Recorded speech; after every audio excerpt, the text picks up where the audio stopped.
मैं चाहता तो यहाँ यूएसए में जॉब लेकर आराम से रह सकता था। मुझे कई जॉब ऑफर्स भी आई है। I have decided to come back to India. Hello everyone, I have decided to come back to India. Yes, मैं अपने देश, अपने घर इंडिया वापस आ रहा हूँ एजुकेशन मिनिस्टर धर्मेंद्र प्रधान का रेजिग्नेशन मांगने के लिए। इतने दिन से आप सब देख ही रहे हो कि हम सोशल मीडिया पर आवाज़ उठा रहे हैं कि पेपर लीक के कारण जिन नीट के बच्चों ने सुसाइड की और जो लाखों स्टूडेंट्स की मेहनत बर्बाद हुई है, उसके लिए तो धर्मेंद्र प्रधान को रिजाइन करना ही चाहिए। 8 लाख बच्चों ने हमारी पिटीशन साइन की है। Crores of people have supported this demand on social media as well. And not just that, देश में कई सारी जगहों पर इसको लेकर प्रोटेस्ट भी तो हो रहे हैं, जैसे लखनऊ, जयपुर, महाराष्ट्र, दिल्ली। लेकिन फिर भी इनको कोई फर्क नहीं पड़ रहा। आज नीट के 22 लाख स्टूडेंट्स, सीबीएसई के 17 लाख स्टूडेंट्स, सीयूईटी के 16 लाख स्टूडेंट्स और एसएससी जीडी के 40 लाख स्टूडेंट्स, ऐसे 1 करोड़ से ज्यादा स्टूडेंट्स हैं जिनकी जिंदगी के साथ मजाक किया गया है सिस्टम द्वारा। इसकी वजह से स्टूडेंट्स बहुत ही ज्यादा एंशियस और परेशान है अपने फ्यूचर को लेकर। किसी को तो इसकी जिम्मेदारी लेनी होगी। इतने बड़े ब्लंडर के बाद भी अगर एजुकेशन मिनिस्टर रिजाइन नहीं करते तो इसका मतलब इस देश में अकाउंटेबिलिटी नाम की कोई चीज बची ही नहीं है। ऐसा लगता है कि सिस्टम जितनी चाहे उतनी गलतियां कर सकता है और उसके लिए कोई कॉन्सिक्वेंसेस है ही नहीं। सारे कॉन्सिक्वेंसेस स्टूडेंट्स के लिए है। ऐसा कब तक चलेगा?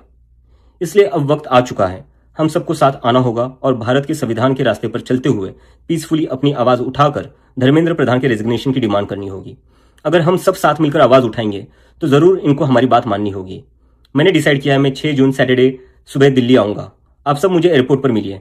हम सब मिलकर पार्लियामेंट स्ट्रीट पुलिस स्टेशन जाएंगे और वहां पर जंतर मंतर पर एक पीसफुल प्रोटेस्ट करने के लिए परमिशन मांगेंगे।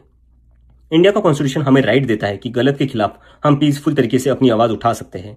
उसी कॉन्स्टिट्यूशन के अकॉर्डिंग हम अपनी आवाज उठाएंगे और मैं उम्मीद करता हूं जितने भी कॉकरोच जनता पार्टी के सपोर्टर्स हैं और जितने भी स्टूडेंट्स और यूथ इस सिस्टम से परेशान हैं वो इस प्रोटेस्ट में शामिल होंगे।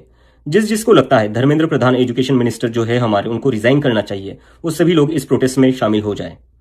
मेरे फ्रेंड्स और फैमिली को डर है कि मुझे एयरपोर्ट से ही अरेस्ट कर लेंगे और फिर जेल भेज देंगे। लेकिन मुझे अभी भी उम्मीद है कि आज भी हमारा देश एक डेमोक्रेसी है और हमें पीसफुली प्रोटेस्ट करने की परमिशन मिल जाएगी। I want to make it clear, I am a big admirer of Gandhi, Ambedkar, Bhagat Singh and Nehru, and I believe in the Constitution of India more than anything else, जो हम सबको एक democracy में अपनी आवाज रखने का right देता है। और रही बात जेल के डर की, हम कब तक डर कर जिएंगे यार? ये देश किसी एक पार्टी का थोड़ी ना है, ये देश तो हम सबका है। हमारे फ्यूचर का सवाल है, हमारे फ्यूचर बर्बाद हो रहा है और ये अब हम सबकी जिम्मेदारी है कि जब भी इस देश में किसी के साथ कुछ गलत हो तो हम सबको आवाज उठानी चाहिए in a very peaceful and democratic manner. So जितने भी पीसफुल और कॉन्स्टिट्यूशन को मानने वाले कॉकरोचेस है, let's all come together to save the future of millions of students. Thank you.